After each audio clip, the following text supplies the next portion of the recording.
Welcome to another episode of Careers Unfiltered. Today, we're going to be talking about a very important aspect of your career, which is self-advocacy in your work. Now, Melissa, let's start off by talking about why does this feel so uncomfortable for Ooh, so many people?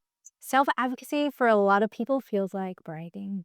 Feels like, "Oh, I don't wanna sound like I'm boasting. I don't want someone to think that I'm trying to make myself bigger than I really am." But that's not what we're gonna look at with self-advocacy. Instead, it is simply making sure that the people around you are seeing the good work that you're doing, making sure that you are feeling comfortable with, keeping your boss informed on what you're doing, how things are going. It also includes being comfortable asking for help as well. Right. So it's not just like, here I am doing all the great things, but really it's the like, here's the picture of the work that I'm doing. This is how it's fitting into our overall business goals. And this is support that maybe I need going forward to make sure I continue on it. Yeah, and I think a lot of the times too, people have been told like, oh, good work speaks for itself. Ooh, it does not. Yeah, no, that's not always the case, is it? Right. So it's important to develop those habits early on in your career, or it's never too late to learn how to advocate for yourself. It can certainly feel uncomfortable at first, but it's like any other skill. You learn it, then you practice it, and you get more comfortable with it. But yes, when you learn how to do it properly, it doesn't feel performative. It's Mhm. just making sure you're putting yourself in the best position to do your best work. Exactly. Exactly. And I think it's actually pretty, it's not intimidating to get started with some self-advocacy. When I think about it, you start off with little steps, like your one-on-one meeting with your boss. Yeah. How do you go from, "Here's your laundry list of, oh, yeah, this is all the stuff I'm doing this week, check, check, check," to having those actual conversations about the work that you're doing, Hmm. to say, "This is what we're doing. Here's the progress that I'm on. This is what is working well. Maybe this is what isn't working so well. This is what I need help on. This is maybe I need you to clear a path for me so that I can get to that next step." Yeah. Yeah. And if you set the right tone in those one-on-ones, it Mhm. becomes more of like an ongoing feedback loop for both of you, Yeah. right? Whereas now this will depend to a certain extent on your manager and Yeah. how receptive they are to that. But hopefully, you have a decent manager who's going to lean into that with you so that it's better for you, for them, and the rest of the team probably, because everyone's going to be much better aligned if you can be more open with where you're at on things. Exactly, because you can think, like, the more that you're informing your boss on what you're doing and how it's going, the easier they can be communicating to the people that they need to tell, right? Because when you're at work and you're doing your thing, it's not just you that's doing your thing, it's your team that is relying on it. It's the team above your team that's relying on it. So the better you are at communicating everything that we're just talking about there with that one person who's the voice to those Mhm. layers up, you're making their job easier too. Yeah.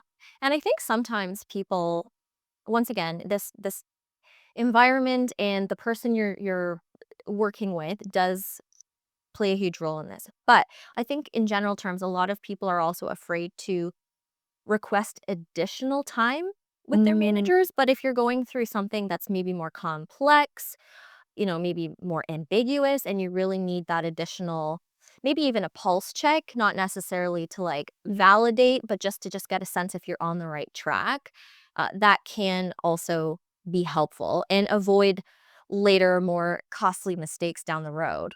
Definitely, and I think it's making sure that you're communicating that to your boss, like, coming into those meetings being fully, completely prepared, right? Yeah. Don't just come into those meetings all willy-nilly and be like, "Oh, I'm not sure what we're gonna talk about." No, no, no, you're the one, you should be creating your agenda.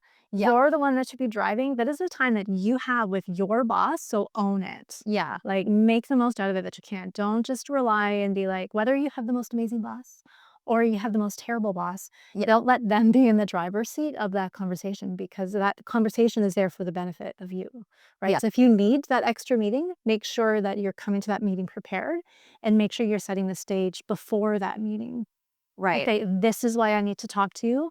These are like high level the points that I want to cover off so that they can make sure that they're going to come to the meeting with the right mindset and perhaps with the right knowledge and the right resources to help you. Yeah, absolutely. That's a great point. And I think it also kind of sets the stage for performance reviews, Mhm. because if you are getting used to having these types of conversations more frequently, or when they're needed the most, then you also are going to be able to show up into those performance review situations better able to hit all the right targets and explain, why you feel like you're meeting the mark, you're crushing your key objectives. Whereas if you're not kind of trying to nurture that more reciprocal relationship with your direct supervisor, your manager, then they might not have a clue what you're up to, right? Especially if you leave it up to strictly their cadence, Mhm. which, like I said, that might be the case anyways, because sometimes they're not willing to play ball. Um, but when they are receptive to those things and you're speaking to them more frequently, they're getting a more clear view of the impact that you're driving over time. Because we don't see results right away. It's Mhm. gradual. And especially if your boss is kind of far removed, they're not necessarily seeing the needle move, Yeah. right? Yeah. Yeah, I think that's fair, and kind of from that per the topic of, performance review is, like, have your brag book, Yeah. right? So when you're going through your, like, let's just say, weekly career, Mhm. unless you have a win every day, um kind of like from that, like, weekly reflective, you can do, just make some quick notes, like, what did you finish this week? What did you accomplish? Did you Yeah. reach the goal? Did you exceed the goal? Did you get close to the goal? Whatever it is, keep that track record going on so that when you come to your performance reviews and whether or not you've been able to have those ongoing conversations with your manager, you have documentation and you have that track record of Yeah. what you have done in the past year. Yeah. That way, when maybe they don't see your efforts the same way you're evaluating your efforts and impact, you have, without being defensive, like some solid evidence you can fall Exactly. back on, where it's like, well, Exactly. let's take a look at the metrics that were important to this key initiative. And here's how I was able to get these stakeholders on board, or, whatever the Yeah. case might be, in order to get the outcome we were looking for. Yeah. Right. And you can articulate that so much more clearly if you are consciously making an effort to track and record that. Mhm, mhm. And I mean, it's, worst case scenario, but I also think it gives you reassurance if you ever are impacted where you're restructured out, layoffs happen. A lot of the people that I work with, because I focus on personal branding and creating career marketing materials, they find themselves in one of these situations, and then they're scrambling Mhm. to figure out, "Oh, what did I do over the course of my career?" Right? But if you make an effort to add to that brag book, then you'll have good material to work with, Mhm. and you'll feel more confident shaping up those stories where there's those concrete No, examples. definitely. Just as a side note, don't keep that file on your work computer only. Have it in your personal files. Yes, very important. Otherwise, one day you're like, "God, I wish I saved that." Yeah, very important is to make that distinction. Absolutely. And one thing I recommend for people is get in. I like your idea of like doing like a really like a quick weekly check Mhm. in. But I always recommend that people do a quarterly, kind of Yes. like an audit, I was right? thinking in my brain, I'm like, "Oh, we should also say that quarterly audit." Like, Yeah. I know for myself in my current role, I do a big, I call it a QBR. I do a big QBR, quarterly business review, and, like, I dive into, like, all kinds of data and all kinds of information and show, like, these were the problems from last quarter. How did I address them this quarter? What did Right. I achieve? What did this happen? What did this happen? Nobody around me really cares for all of that information, and it's so much information that I'm like, "Here you go," and they're like, "We don't know what to do with this." Oh my god. But I'm like, that gives me that, like, whole picture that then I can take it with me, right? I can take that with me and say, "Well, I know what I'm doing." Yeah. Or when I'm going to my boss and I'm saying, "Hey, let's in our conversation, let's talk about this thing here." Yeah. I have all of that data right Yeah. there that I can say, this was going on. This is the problem that I solved, or like, why did we see this drop here and it's not being reflected there, and all that kind of stuff. And then you look super smart. Oh, absolutely. Yeah, I think the other thing with those QBRs is not necessarily only looking at your wins, Mhm. which, maybe is 80% of what you're tracking, but also reflecting on what didn't work and Mhm. why. And Mhm. that way, as you said, you can be more proactive when you are having those conversations with your boss, because instead of waiting for them to bring something up like, "Ooh, you didn't do so well over here," you can address it and say, "I've already examined this. I figured out, where the issue was, and I've Mhm. come up with a plan as to how we can change that moving forward so we don't end up in this situation again." Exactly. Right? Because otherwise, you're just waiting to be scolded, basically. Pretty much. And you don't want to be sitting in the hot seat like, "Ooh, under pressure, feeling like, ooh, what do I say? I haven't really like thought much about this," right? Yeah. Yeah. So, Yeah, and I think it's like when you're looking at all those things, is like ask yourself why like 3 or 4 times for each bullet point, for each little metric, whether it's good or bad. Well, why is this a problem right now? right. Okay, it was a problem because of this. Well, why is that? Mhm. Right? So then you can really like start getting down the line on it. Yeah, and how long do you typically spend on that each quarter? Um, Probably I would say a good day Oh, is what I spend on it. Sometimes it's more, just depends on, like, what else is on my plate. But, I mean, like, I'm at the point now where I'm like, I know exactly where I'm going to get all of my data points. I know yeah. exactly what I'm looking at.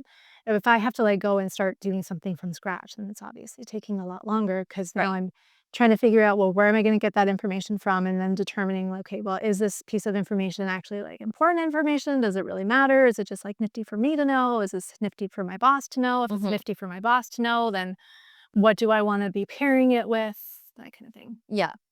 Yeah. Okay, well, that's good to know because, I think maybe you do a little bit of the upfront time investment to get Yeah. yourself set up, with a structure that's gonna work for you moving forward, Mm. and then maybe, you're more efficient with it Yeah. each time you do it. But, Yeah. at least if you can, at the very least, try to dedicate, like, an hour to just reflecting at the end of every quarter, I think that'll put you in such a better Yeah. position. Yeah. Yeah. And I think that, an important part with the self-advocacy is recognizing this. It's not just talking to your boss. It's not just making sure that your boss knows, right? It's thinking about the people above your boss, Mhm. right? So one, how are you building relationships with them? How are you making sure that they know your voice, Right. right? How are you making sure that your boss isn't stealing all your great work? Heard story before. Right. Oh, credit for that, thank you. Right, like, but not everybody is comfortable with, I mean, I'm not. I'm, like, the loudest introvert that you've ever heard that's gonna say, "I'm an introvert." Yeah. Right? And I won't lie, I, like, tell everybody around me that I'm an introvert, and I let them know, I'm like, "This is who I am. I really like to observe, and then I like to go away, and I like to think about things, and then I'm gonna come back to you with some gems." And I make sure that it's not just my boss and my teammates that know that. I make sure that, like, that filters over to my boss's boss so that they know that, so Yeah. that they can have that expectation of, "Oh, maybe one day Melissa's gonna reach out to me, she's gonna say something," and it's not just because whatever, but it's because she's had her time that she needs to think and to do something. So there's just that, like, notion of, like, figuring out who do you need to be building your relationships with so that you can Mhm. be the person who raises your hand in the meeting if that's who you are, Yeah. or if you're that person that's more like me and you need that time and you need the reflection so that you can come back and, have, like, the bigger connected dots conversation with someone, that they're not gonna be like, "I don't have time for you, you're not my direct report." Yeah, yeah, Yeah. absolutely, and it just yeah, helps build up your reputation among Mhm. your colleagues and within the structure of your organization. Yeah. But I've had clients who faced faced similar, I don't wanna say challenge because you've come up with a way that works for you, but they faced that challenge where their their bosses put a lot of pressure on them to be more loud and attention seeking about their accomplishments and being like, "Oh, you need to set up meetings with these other stakeholders or the people above me in order to showcase what you're working on." And she's just like, Why? Like, Yeah. there's got to be other ways to make your impact known Mhm. without feeling like you're putting on a performance and going completely out of your comfort zone. Yeah. So I'm like, "How do I do that?" Yeah. Yeah, I mean, it's a nuanced situation, right? It is. I think it's a little different for everybody because you have to take into account the the kind of the culture that you in and what those cultural Yeah. expectations are, and then also the people that are setting these expectations, your Mhm. boss or your boss's boss, what's their personality and how can you kind of give them what they want without necessarily making a big show of it. And Yeah. usually there are ways to go about that, but it just takes a little bit of kind of It does. figuring out the puzzle pieces and how to make them fit. Yeah. I think there's also that bit around, like, find your champion as Yeah. well. You know, if you're not comfortable with, like, "Oh gosh, you want me to go talk to them and present everything?" You know, is there someone else that you do feel comfortable talking to? That Yeah. you think like, "Oh, you know what? I can go in and talk talk with her about this, and I know that she is going to, whether she's just gonna boost my confidence, Hmm. if I can say this to her, maybe I can say this to someone else, Yeah. right? Or, even, like, knowing, like, if I tell her, I know that she's gonna go and she's gonna bring this further for me as well. So, like, Mhm. just from that aspect of, like, those champions bringing your voice into the room, bringing your work into the room, and Yeah. that can help you get those steps forward so that you're feeling more comfortable because suddenly you're like, "Well, if my boss really wants me to go and present to so and so, maybe at least now they know who I am. Maybe at least now they can appreciate the work," or something like that. Yeah.